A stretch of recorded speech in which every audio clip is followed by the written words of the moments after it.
30년 전에 발표되었던 노사연 씨의 만남이라는 노래가 있습니다. 벌써 30년이 됐더라고요. 오랫동안 많은 이들에게 사랑받은 곡이죠. 그 노랫말이 이렇습니다. 다 아시죠? 우리 만남은 우연이 아니야. 그것은 우리의 그렇죠. 바램이었어. 감사합니다. 표준어는 바람이 맞죠. 근데 어쨌든 바램이었어. 이 노래에는 우리가 경험하는 이 만남들의 이유가 무엇인지에 대해서 특별한 해석을 들려줍니다. 우리들이 경험하는 모든 만남들은 우연히 이루어진 게 아니라는 거예요. 그러면 우연이 아니라 무엇인가? 필연인가? 계획인가? 섭리인가? 그렇지 않고 뭐라고 얘기하냐면은 바로 바램이었다라고 이야기합니다. 그러니까 우리들이 경험하는 모든 관계들은 우리의 갈망에서 비롯되었다라는 것이죠. 관계에 대한 기대와 갈망을 가지고 있기 때문에 새로운 만남들이 성립할 수 있다고 이야기하는 것입니다. 이 노랫말이 의미하는 것처럼 우리들은 모두 다 기본적으로 관계적인 존재들입니다. 그래서 언제나 만남을 바라고 있는 것이죠.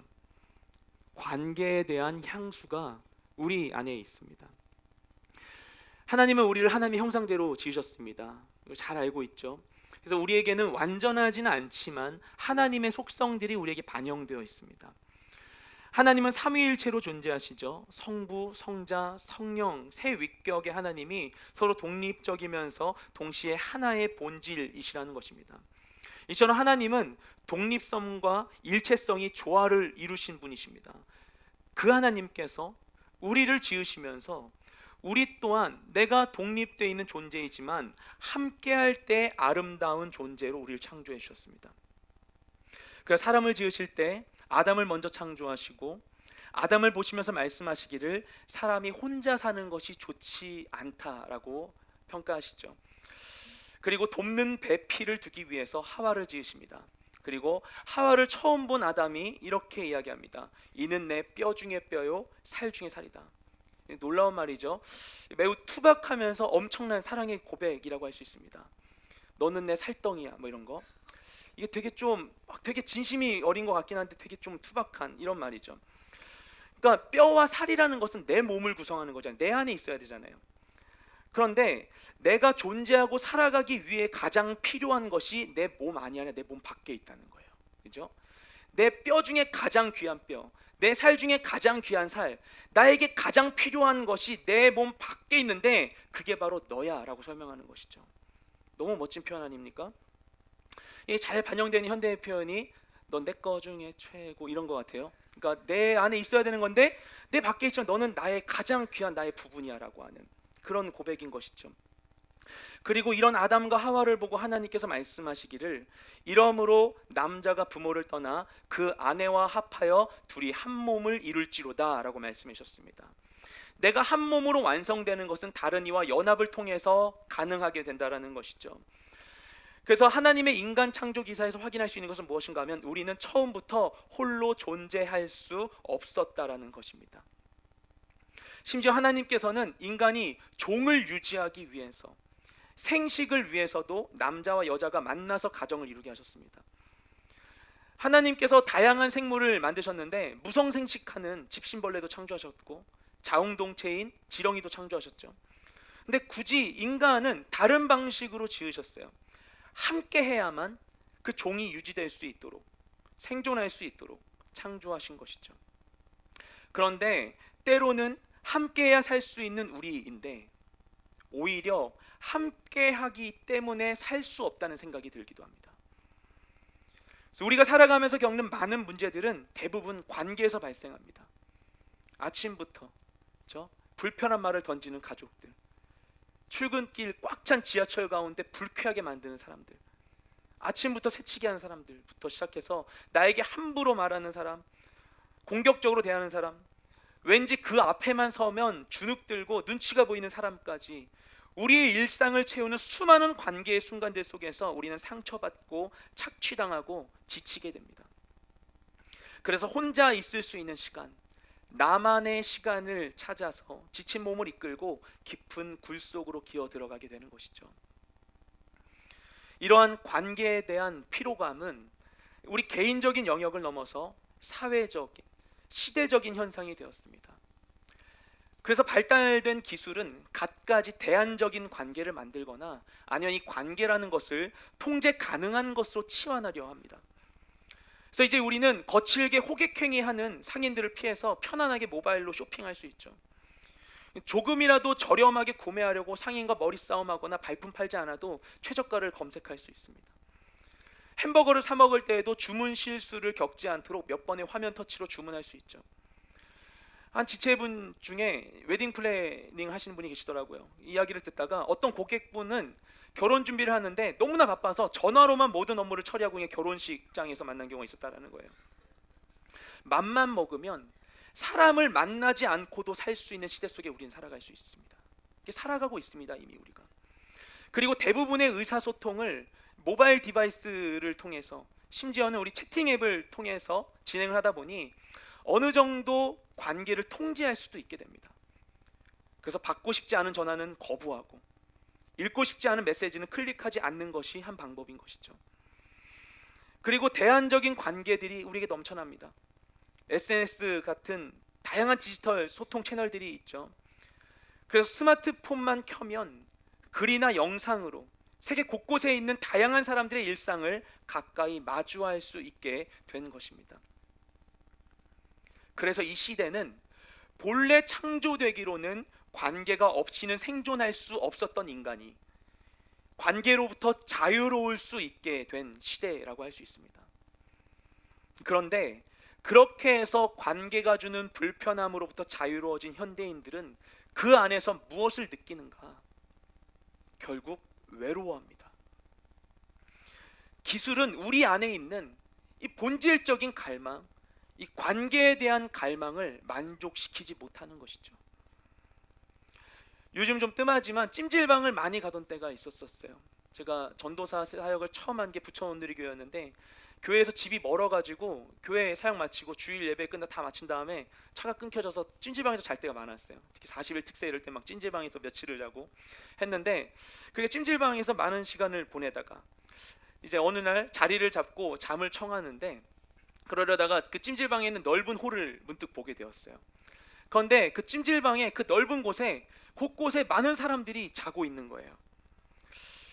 되게 신기하지 않습니까? 수많은 사람들이 자기 집 놔두고, 어떤 경우는 온 가족이 와가지고 부족한 이불을 막 찾아가지고 막 담요 막 겨우 구해가지고는 자리 잡고, 막 누가 내 자리 뺏을까봐 막 이렇게 눈치 보면서 거기서 막 자는 거예요.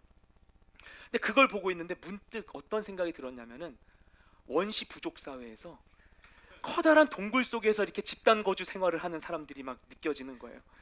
우리가 마치 그런 생활을 여기서 하고 있는 건가? 이런 생각이 드는 것이죠. 왜 멀쩡한 사람들이 자기 집 놔두고 저 집안에서만 입을 법한 복장에 되게 자유로운 그런 모습으로 저 낯선 사람들 속에서, 군중 속에서 잠을 자는 걸까? 왜 사람들은 이 불편한 곳에서 편안함을 느끼고 있는 것일까? 아마도 핵가족으로, 그리고 1인 가구로 미분화되어 있는 이 현대인들 속에 예전에 대가족을 이루었었던, 불편했지만 풍성했었던 그 옛적 관계에 대한 갈망이 남아있기 때문이 아닐까 하는 생각이 들었습니다. 나의 일상으로는 채울 수 없는 이 집단에 대한 경험을 이렇게 군중 속에서 보상받을 수도 있는 것이죠. 우리 안에 있는 일반적인 삶에서 채워지지 않는 이 관계에 대한 갈망들을 우린 다른 대안적인 것을 통해서 채움받아야만 하는 것입니다. 요즘 인싸, 아싸라는 말을 많이 사용하죠. 인싸는 인사이더, 아싸는 아웃사이더의 줄임말이죠. 굳이 이렇게 설명하면 아재인데, 그렇죠? 다 알죠? 네, 그런 말이죠. 어떤 모임이나 무리에 잘 어울리는 사람을 인싸라고 하고 반대의 경우를 아싸라고 이야기합니다. 그런데 이 인싸, 아싸라는 개념이 단순히 이게 왜 이런 말들이 신조어로 쓰여야 되는 것인가? 단순히 이것이 사회성을 기준으로 사람을 분류하는 것이 아니죠. 가만 보면 이런 표현이 젊은이들 사이에서 많이 쓰이게 되는 것이 오늘날의 어떤 문화적 현상을 배경으로 하고 있기 때문이라는 생각이 듭니다. 인터넷에 인싸라고 치고 검색하면 이런 글들이 나옵니다. 이런 것도 인싸인가요? 이런 거. 34살 직장인인데요, 인싸가 되고 싶어요. 실제 있었던 질문이에요. 인싸, 남자애들에게 인기 많아지는 법. 이런 거죠. 인싸는 단순히 한 부류의 사람들 지칭한 표현이 아니라 모두가 갈망하는 대상입니다. 나도 인싸가 되고 싶다. 그래서 인싸라고 하는 단어의 바른 용례는 어떤 것이냐면은 이러면 인싸 될 수 있을까? 이런 거. 이거 해봐. 그럼 인싸 돼. 고객님 이거 써보세요. 핵인싸템이에요. 이렇게 얘기하는 것이죠. 예. 그래서 막 이렇게 인싸라는 말의 용례는 그런 것이에요. 무언가 되고 싶은 것. 결국 인싸라는 말이 함의하고 있는 것은 사람들의 관계 속으로 들어가고 싶은 젊은 세대의 욕구인 것이죠. 관계에 대한 갈망과 또 함께 있는 관계에 대한 두려움이 섞여서 만들어진 표현이 바로 인싸입니다. 한편으로는 얼마나 현대사회가 개인주의화되었는지를 보여준 사례라고도 할 수 있는 것이죠. 그런데 약 27년 전만 하더라도 어떻게 보면 그렇게 옛날도 아니에요. 90년대 초반 젊은이들 사이에서는 아웃사이더가 유행했습니다. 그래서 1992년도에 봄, 여름, 가을, 겨울이 발표한 곡 아웃사이더라는 곡이 있어요. 이렇게 조용하죠? 잘 모르세요? 네, 이렇게 더부룩한 머리에 낡은 청바지 며칠씩 굶기도 하고 이렇게 해요. 검은색 가죽 점퍼 입고 다녀도 손엔 하이데커의 책이 있지. 네, 이렇게 얘기를 해요. 내가 그렇게 지낸다. 그러면 바로 이어서 왜 내가 이런 삶을 선택했는지 그 이유를 설명해요. 다들 같은 모양의 헤어스타일, 유행 따라 옷을 입고 다른 이의 시선을 신경 쓰는 것은 개성 없어 보여 싫지. 이것은 세상 어느 곳에 바로 누구나 갖고 있는 것이잖아. 네, 네, 이렇게 얘기하는 거예요. 누구의 이해도 바라지 않고 지난 일에 집착하지 않아 아무도 이해 못할 말을 하고 돌아서서 웃는 나는 아웃사이더. 이게 그 가사예요. 모르세요? 저만 좋아했나 봐요. 네, 지금 생각하면 너무나 이상한 사람을 표현한 것인데 당시에는 이것이 젊은이들의 표상이었어요. 1990년대 초에 지난 80년대까지 집단화되었던 세상을 갓 벗어난 젊은이들이 난 달라, 나는 나야 라고 외치면서 아웃사이더를 자처했었던 것이죠. 그래서 90년대 우리가 조금만 기억을 더듬어 보면 90년대에 개성에 대한 문화적 코드가 줄을 이룹니다. 노래들도 많았어요. 미스터2의 나는 단지 나일 뿐 이런 노래라든지. 모르세요 이것도? 다 알면서, 그렇죠? 아니면 김종서의 플라스틱 신드롬 이런 노래들. 나는 나 너는 너. 저만 알아요? 어쨌든 넘어갈게요. 아무튼 그랬었어요. 옛날에 그랬습니다. 아주 옛날 옛적에. 네. 그런데 불과 채 30년도 되지 않아서 오늘날의 젊은이들은 인사이더를 꿈꿉니다. 어느새 우리가 너무나도 서로 멀어져 버렸기 때문인 것이죠. 이 시대월이 지나면서 너무 관계 폭이 멀어지다 보니 인싸가 되고 싶다, 관계 속으로 들어오고 싶다, 그 모두의 집단적인 갈망이 이와 같은 현대 언어로 표현되는 것입니다. 여전히 우리에게는 관계가 필요합니다. 많은 다른 것들이 나의 관계에 대한 필요들을 채워주고 있는 것처럼 느껴질지라도 그래도 우리에겐 다른 사람이 필요합니다.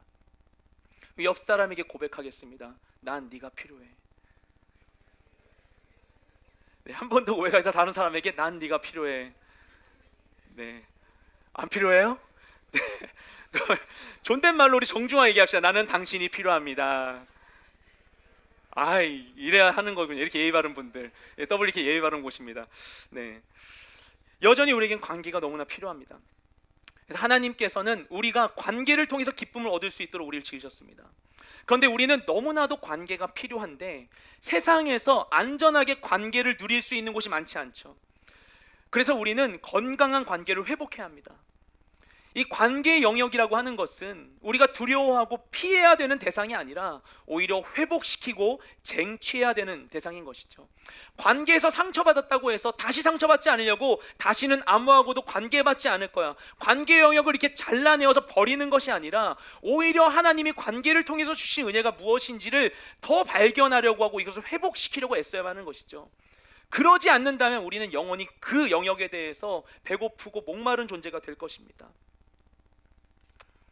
관계를 회복시키는 것은 나와 관계와 상대방을 위해서 배려하는 행동이 아니라 그 전에 먼저 다른 이를 필요로 하는 나 자신을 위한 것임을 잊지 말아야 되는 것이죠.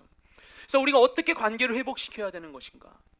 우리가 회복시켜야 할 관계의 영역은 크게 네 가지로 볼 수 있습니다. 이것은 처음 에덴 동산에서 범죄로 인하여서 바로 발생하게 될 네 가지 관계 파괴로부터 기인하는 것이죠.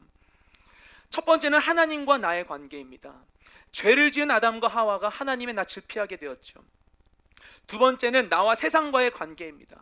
인간의 죄로 인해서 인간만 더러워진 것이 아니라 이 세상이, 땅이 저주를 받아서 가시와 엉겅퀴를 내게 되었죠.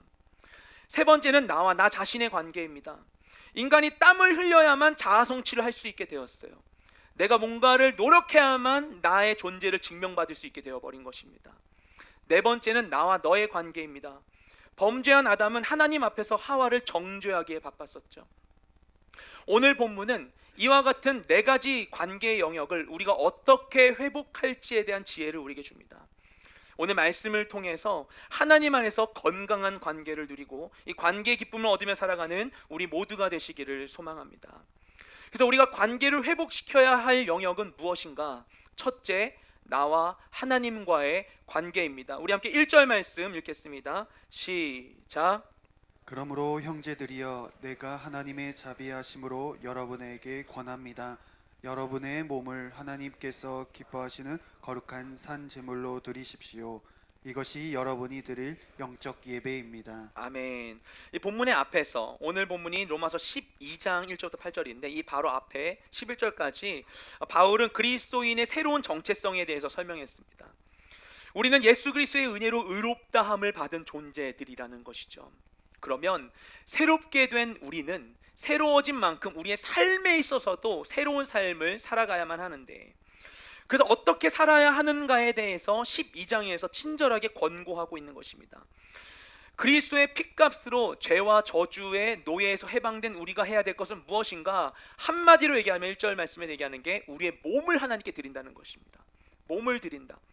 우리의 몸을 거룩한 산 제물로 하나님께 드리라고 이야기하고 있습니다. 이것이 제물에 대한 일반적인 상식과는 조금 맞지 않는 것이죠. 왜냐하면 보통 제물은 죽여서 바치는 것이기 때문입니다. 그런데 우리는 그냥 살아있는 채로 자기 몸을 제물로 하나님께 드려야 한다는 것입니다. 그래서 이 말을 풀이하면 어떤 것이냐면은 우리의 삶이, 우리의 생활이, 매일매일의 순간이, 그리고 그 가운데 결정하는 모든 선택들이 다 하나님 앞에 드려지게 된다는 거예요. 그렇게 해서 우리의 삶 전체가 하나님께 드려지는 영적인 예배 현장이 되는 것입니다. 그래서 하나님과 우리의 관계의 영역은 특정한 장소, 특정한 시간뿐만 아니라 우리 삶 전체에 펼쳐져 있는 것입니다. 그런데 우리는 이것을 제한하고 축소하려 합니다. 내가 선택한 시간과 장소에서만 내가 원하는 방식으로 하나님과 관계 맺고자 하는 것이죠. 내가 기도할 때만, 내가 주일에 예배 드릴 때만, 그때만 하나님 생각을 하고 그때 필요한 만큼만 은혜를 누리고 그 외의 삶은 내 마음대로 하고 싶은 거죠. 하나님께 간섭받고 싶지 않으면서 그분이 주시는 은혜는 누리고 싶은 것입니다. 하지만 이것은 건강한 관계가 될 수 없죠. 그저 필요에 의해서 기능적으로 만나는 왜곡된 관계인 것입니다. 내가 누군가와 연애를 하는데 상대방이 나와 함께 데이트하는 동안에는 즐겁게 지내고 나와 떨어져 있을 때에는 아무나 만나고 있다면 기분이 어떻겠습니까? 몸이 떨어져 있어도 내 생각해 주기를 바라는 것이 일반적인 기대죠. 그리고 우리 그것을 사랑이라고 이야기하죠. 예전에 제가 아우니치를 여기저기 가면서 집을 많이 비우니까 아내가 힘들어하는 거예요. 그래서 아우니치를 간 곳에서 거기서 얻은, 누가 봐도 거기서 났다고 볼 수밖에 없는 종이들을 찾아서 거기다 편지를 썼어요. 그래서 호텔에 있는 편지지나 식당 냅킨 같은 데에다가 이렇게 편지를 써가지고 마친 다음에 준 거예요. 그래서 내가 어디에 있던지 여기에서도 나는 네 생각을 했다라는 것을 알려주는 것이죠. 그렇게 해서 서로 떨어져 있는 시간과 공간도 관계 현장으로 변화시키고 확장시키는 것입니다. 이러한 방법은 하나님과의 관계도 적용할 수 있습니다. 물론 하나님은 시간과 공간의 제약을 받지 않으시죠. 그분은 모든 곳에 편지하시기 때문에 편지와 같은 것이 필요 없죠. 그래서 언제 어디 있든지 하나님의 함께 하심을 의식하고 그분 앞에서 행동하는 것, 그래서 모든 곳이 그분과의 교제 자리로 만드는 것이 하나님을 향한 신실하고 진실된 반응이라고 할 수 있습니다. 그리고 그때 우리의 신실하고 의리 있는 사랑이 상대방을 감동시키는 것과 같이 그렇게 드리는 우리의 삶을, 우리의 예배를 하나님은 기쁘게 받아주시는 것입니다. 그리고 그 상황 가운데, 그 삶 가운데 하나님이 임재하시고 놀라우신 축복을 부어주시는 것이죠. 그렇게 예배의 삶을 살아내는 우리가 되길 소망합니다. 또한 우리가 관계를 회복시켜야 하는 영역은 무엇인가? 둘째, 나와 세상과의 관계입니다. 우리 함께 2절 말씀 읽겠습니다. 시작. 여러분은 이 세대를 본받지 말고 오직 마음을 새롭게 함으로 변화를 받아 하나님의 선하시고 기뻐하시고 온전하신 뜻이 무엇인지 분별하도록 하십시오. 아멘. 모든 곳에서 하나님과 함께해야 하는 우리가 이 세상과는 어떤 관계를 형성해야 하는가? 본문에서 바울은 이 세대를 본받지 말라고 합니다. 그리고 어떻게 해야 하는가? 오직 마음을 새롭게 하고 변화를 받아서 하나님의 뜻이 무엇인지를 분별하라고 합니다. 아담이 처음 범죄했을 때 인간의 죄가 영향을 미치고 망가뜨렸던 것은 인간 자신만이 아니었습니다. 하나님께서 인간에게 다스리도록 주셨던 이 세상도 그 죄로 인해서 저주를 받아서 본래의 아름다움을 상실하고 말았죠. 그 뒤로 이 세상은 우리가 변화시키고 회복시켜야 할 대상이 되었습니다. 본받을 만한 대상은 아닌 것이죠. 하지만 하나님의 형상을 잃고 하나님과의 관계를 상실한 인간은 세상으로부터 답을 찾고자 헤매게 되었습니다. 하지만 바울은 이 세상을 본받지 말라고 합니다. 오히려 마음을 새롭게 하고 변화를 받아서 세상 속에서 하나님의 뜻을 분별해야 된다라고 이야기해요. 왜냐하면 이 세상은 하나님의 진리와 어긋나는 거짓된 메시지가 가득하기 때문인 것이죠. 특히 오늘날에 우리가 경험하는 매체 환경에서는 이 범람하는 세상의 메시지들로부터 우리가 피할 곳이 전혀 없는 것만 같습니다. 사람들의 이야기, 곳곳에 있는 광고 사인들과 디스플레이 장치들, 그리고 우리 손에서 떠나지 않는 이 스마트폰까지 우리의 눈과 귀를 지배하는 것들이 점점 많아지고 있습니다. 점점 기술이 발달하죠. 최근에는 폴더블 폰까지 나왔는데 이게 앞으로 더 발전된 디스플레이 기술이 상용화되면 피부나 옷에도 이게 삽입될 수 있겠고, 아니면 안구에 삽입되는 날도 오지 않을까 생각됩니다. 그것도 아니면은 우리 뇌에 바로 정보를 입력할 수도 있겠죠. 그래서 한 큰 기업 대표가 얘기했죠. 그 뉴럴링크라는 뇌 컴퓨터를 이제 연결하는 기술을 실현하겠다.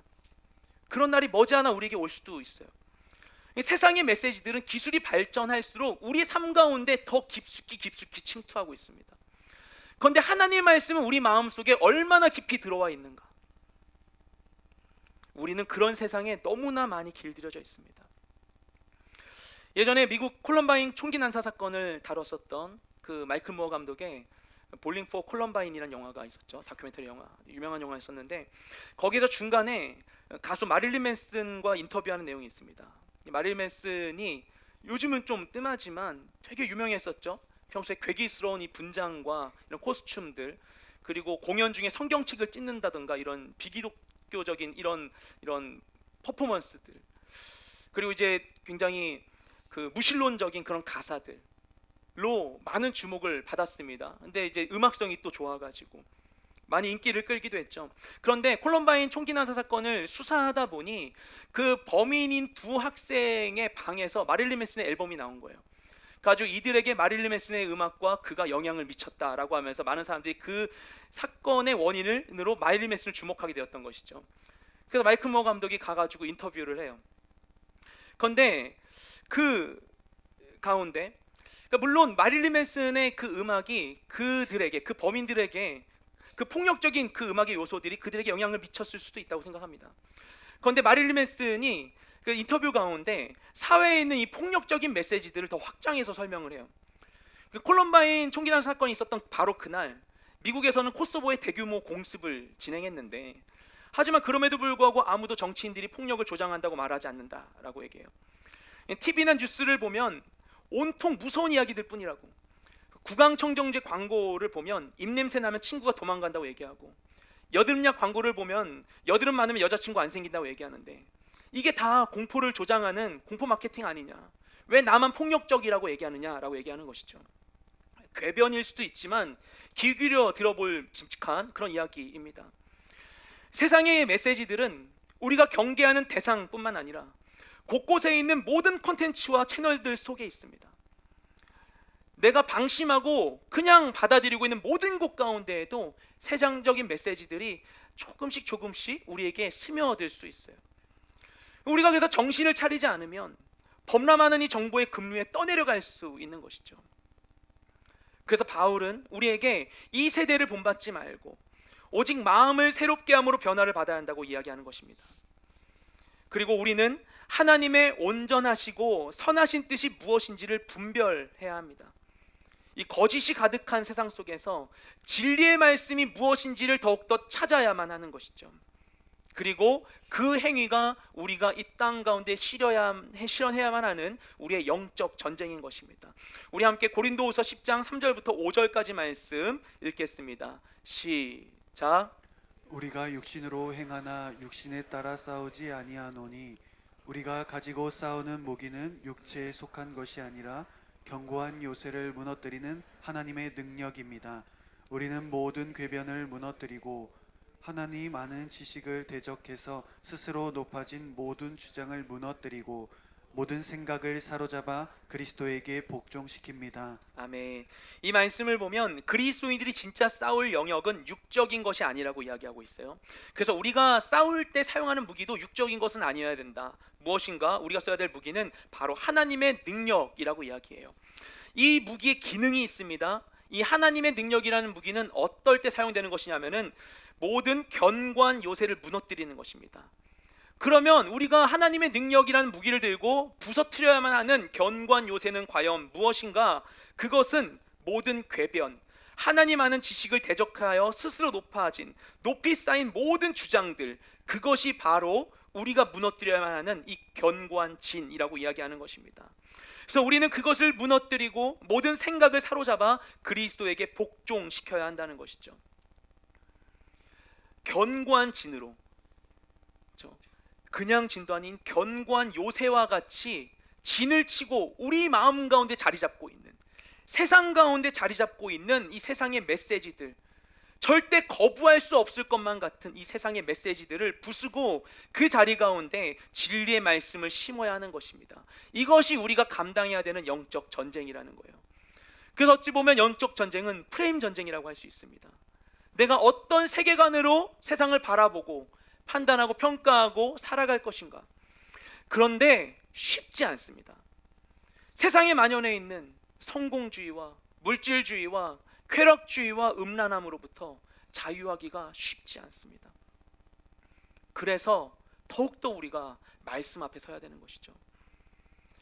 또한 믿음의 공동체 안에서 서로의 약함을 알고 서로를 도와야만 하는 것입니다. 그렇게 설 수 있도록, 약한 걸 아니까 지지해주고 지탱해주고 함께 세워져 가야만 하는 것입니다. 그래서 우리 각자의 마음속에 이 거짓된 견고한 진이 아니라 진리의 견고한 진이 세워질 수 있도록 해야만 하는 것이죠. 공동체와 함께 거룩한 말씀을 통해서 세상을 이겨내는 우리가 되길 소망합니다. 또 우리가 관계를 회복시켜야 할 또 다른 영역이 있습니다. 셋째로 나와 나 자신의 관계입니다. 우리 3절 말씀 함께 읽겠습니다. 시작. 나는 내게 주신 은혜를 힘입어 여러분 각 사람에게 말합니다. 여러분은 마땅히 생각할 그 이상의 생각을 품지 말고 오직 하나님께서 각 사람에게 나눠주신 믿음의 분량대로 분수에 맞게 생각하십시오. 아멘. 바울은 각 사람을 향해서 이렇게 권면합니다. 마땅히 생각할 그 이상의 생각을 품지 마라. 우리가 자기 자신을 정확하게 평가해야 된다는 것이죠. 나 자신을 너무 높이 평가해서도 안 되고 반대로 너무 낮게 평가해서도 안 됩니다. 우리가 최근에 큐티하고 있는 요한계시록에서 이처럼 상반된 두 극단의 자기인식을 한 교회들이 있었습니다. 예수님께서 라오디게아 교회를 향해서는 너는 스스로 부유하다고 하지만 실상은 가난하다라고 말씀하십니다. 한편 서머나 교회를 향해서는 네가 너의 가난을 알고 있지만 실제로는 네가 부유한 자다라고 말씀해 주십니다. 우리는 자신의 정체를, 자신의 상황을 분명하게 인식해야 한다는 것이죠. 특히 우리의 영적인 상황이 어떤지 진단할 수 있어야 된다는 것입니다. 이 객관적인 자기 인식은 매우 건강한 반응입니다. 하지만 절대로 혼자 할 수 없습니다. 많은 사람들이 스스로를 잘 안다고, 나는 객관적이라고 이야기하지만 그럼에도 불구하고 자기 인식 속에 생략과 왜곡과 과정이 들어가 있는 것을 볼 수 있습니다. 그리고 사실은 그게 이상한 게 아니죠.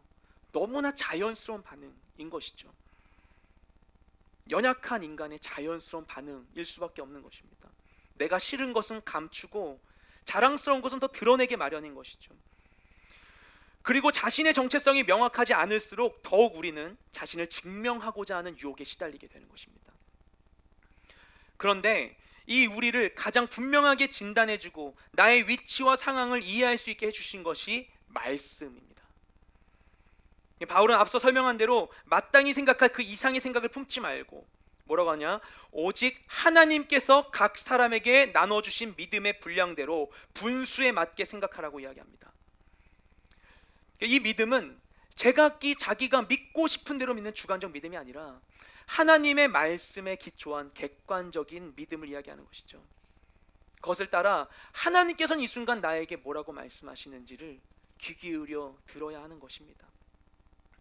하나님께 있어서 내가 어떤 존재인지를 물어야 되는 것입니다. 그래서 다른 이와 비교하지 말아야 되는 것이죠. 하나님이 주신 자녀된 정체성으로 살아야 되는 것입니다. 그래서 하나님의 진리의 말씀은 어디에도 영향받지 않은 분명한 기준이 됩니다. 그리고 그 말씀이 주는 진리의 유익을 누리기 위해서 우리가 내 입맛대로 말씀을 보기보다는 이 말씀 자체가 무엇을 말하고 있는지를 살펴야 됩니다. 성경을 보니까 보면 볼수록 나는 늘 고난받는 어린 양이고 나 힘들게 하는 사람들은 다 독사의 자식들로 보이는 거예요. 그렇게 계속 보면은 이 가운데 내 마음의 위로는 얻을 수 있지만 그런 깨달음과 묵상이 내 삶을 변화시키지 못합니다. 우리는 같은 자리에서 또 머물고 또 무너지고 또 같은 말씀으로 위로받아야만 하는 것이죠. 그것은 진정한 평안과 자유라고 할 수 없는 것이죠. 근데 말씀은 내 삶을 익숙한 자리에서 벗어나서 진정한 평화의 자유의 자리로 우리를 인도해 줍니다. 말씀이 가리키는 방향은 그런 것이죠. 그래서 말씀 안에 하나님이 나에게 무엇이라고 말씀하신지를 주님을 신뢰하는 마음으로 보고 받아들여야만 하는 것입니다.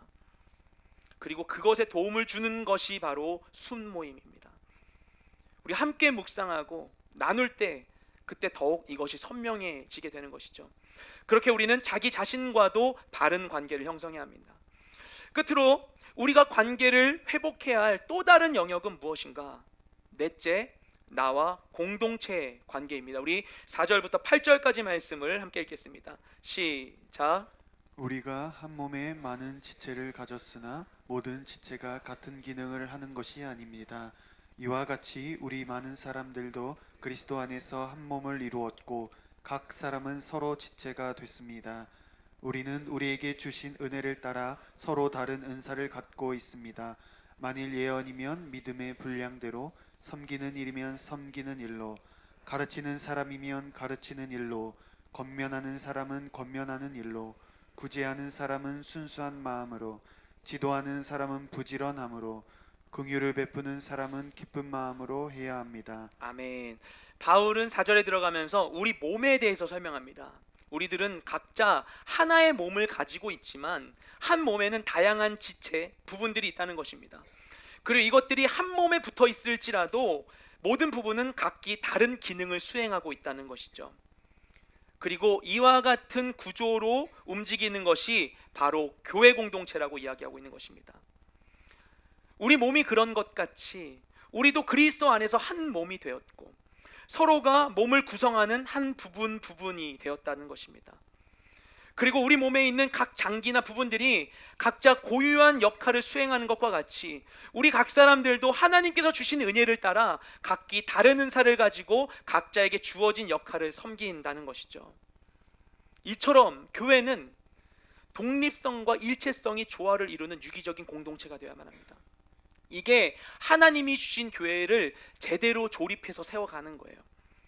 그래야만 자연스럽게 성장할 수 있게 되는 것이죠. 나무를 심을 때 땅에 거꾸로 심고 자라기를 기대할 수 없는 것과 같이 우리 교회 공동체가 하나님께서 설계하신 대로 바르게 세워져야만 건강하게 성장할 수 있게 되는 것입니다. 우리 각 사람의 독립성과 함께하는 일체성이 조화를 이루는 것, 이것이 우리가 추구해야 될, 하나님이 본래 고안하셨던 교회의 바른 모습인 것이죠. 그 이러한 교회의 모습 가운데 우리는 두 가지 고민을 할 수가 있습니다. 하나는 무엇인가? 나는 어디에 속해 있는가에 대한 것입니다.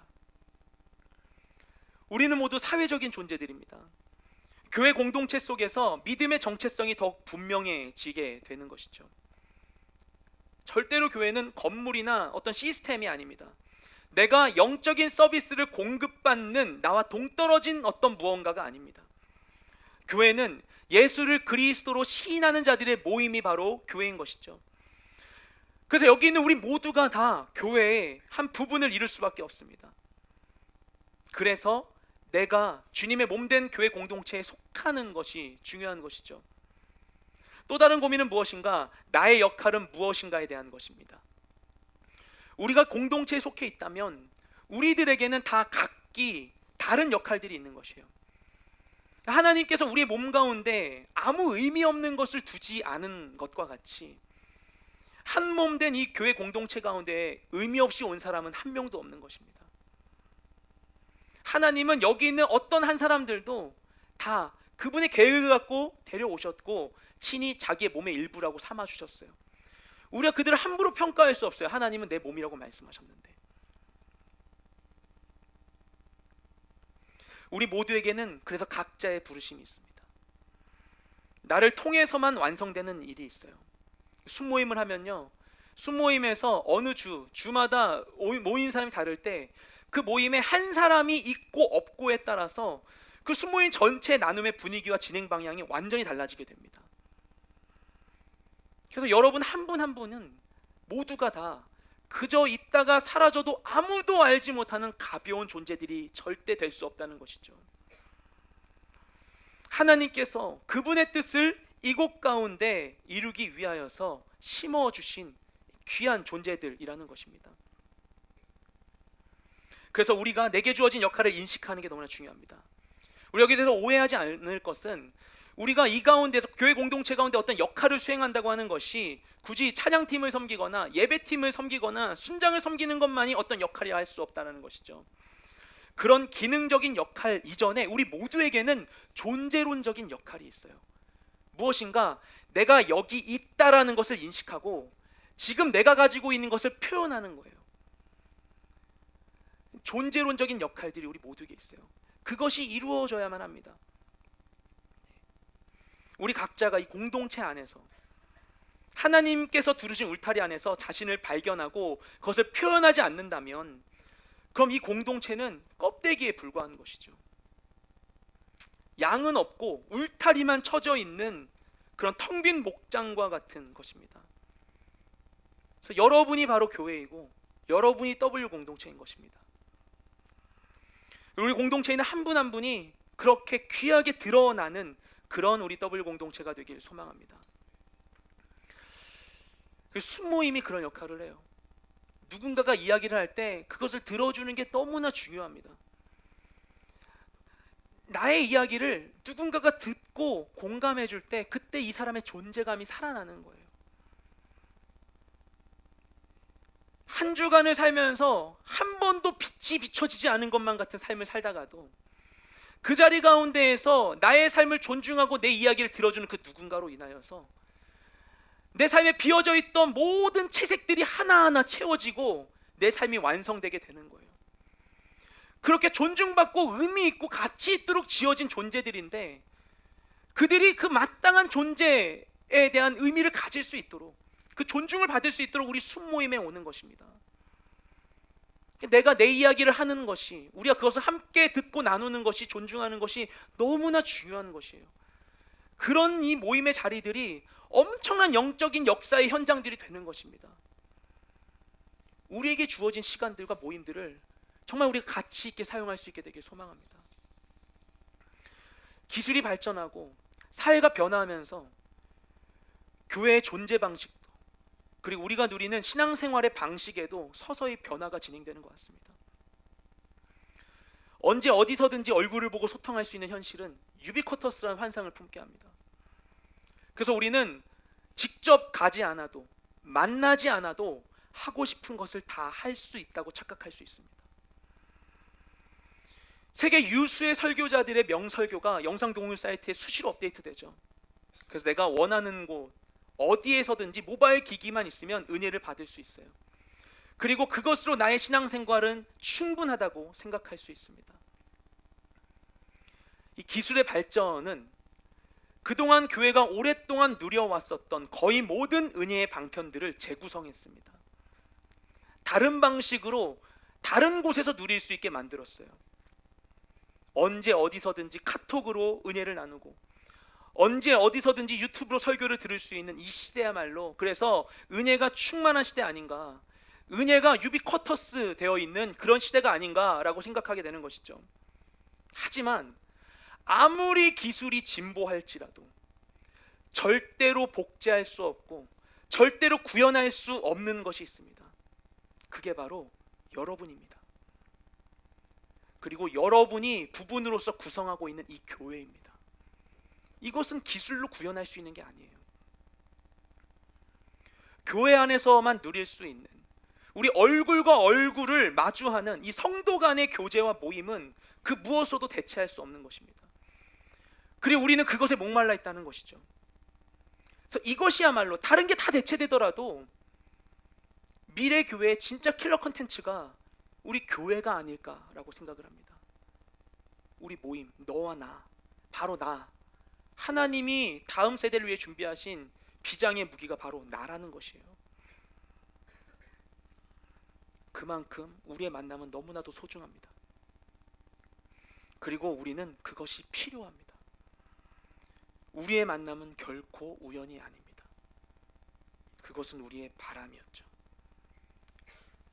우리를 관계적인 존재로 창조하신 하나님께서는 교회를 세우심으로 관계의 경험을 통해서 원래 우리에게 주셨던 채워지지 않는 그 필요가 만족될 수 있도록 고안해 주셨습니다. 그리고 우리 이곳으로 인도해 주셨어요. 오늘 W 공동체의 새로운 시즌 첫 순모임이 시작됩니다. 어떤 경우에 순원들 모두가 얼굴을 오늘 처음 보는 분들도 계실 거예요. 순장님 내가 얼굴 모르던 분도 계실 거고 궁금할 수 있습니다.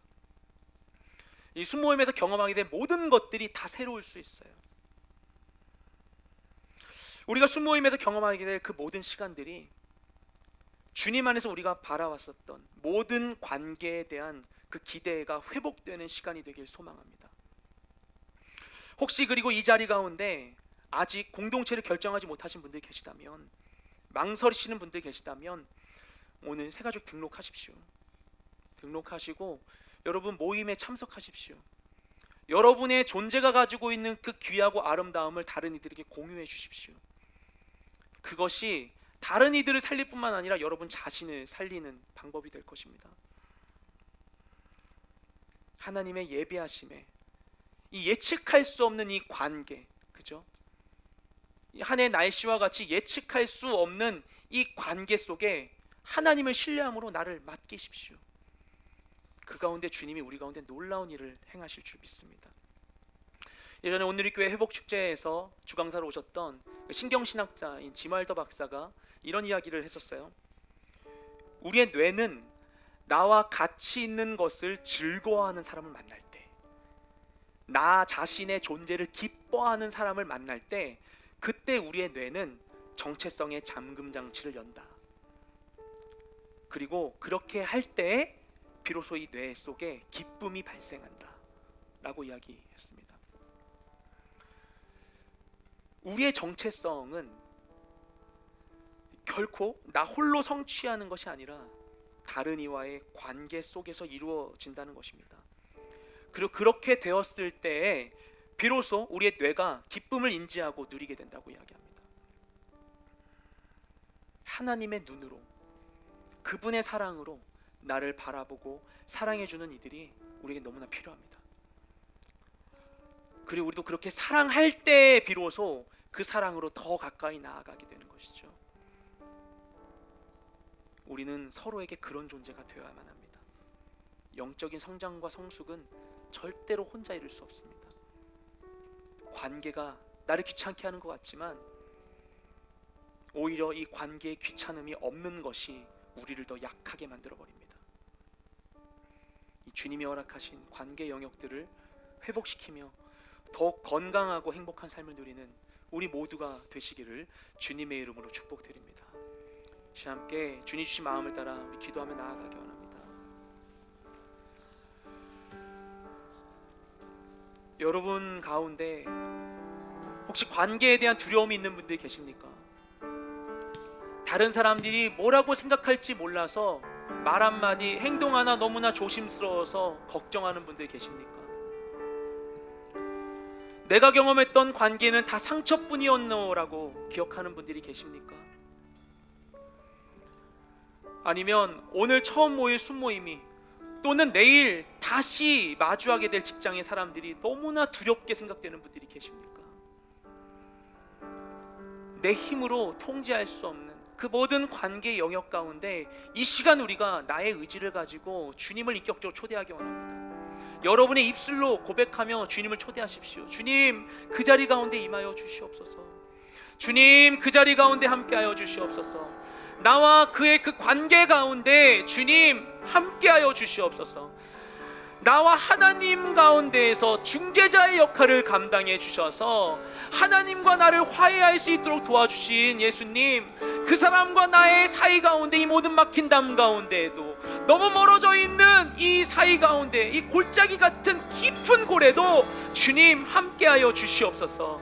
주님, 나와 가족들과의 관계 가운데, 나와 친구와의 관계 가운데, 직장의 동료들과의 관계 가운데, 아버지 하나님 나의 고객들과의 관계 가운데, 나의 과거의 사람들과의 관계 가운데, 나 자신과의 관계 가운데, 이 모든 관계 가운데 늘 함께하여 주셔서 이 관계를 통해 주시는 풍성한 주님의 은혜를 온전히 누리는 내가 될 수 있도록 역사하여 주시옵소서. 내 삶에 있는 그 모든 관계의 영들을 주님께 올려드리고 주임제를 구하며 합심하여 주님께 우리 주여 한 번 외치며 간절한 마음으로 기도하며 나아가겠습니다. 주여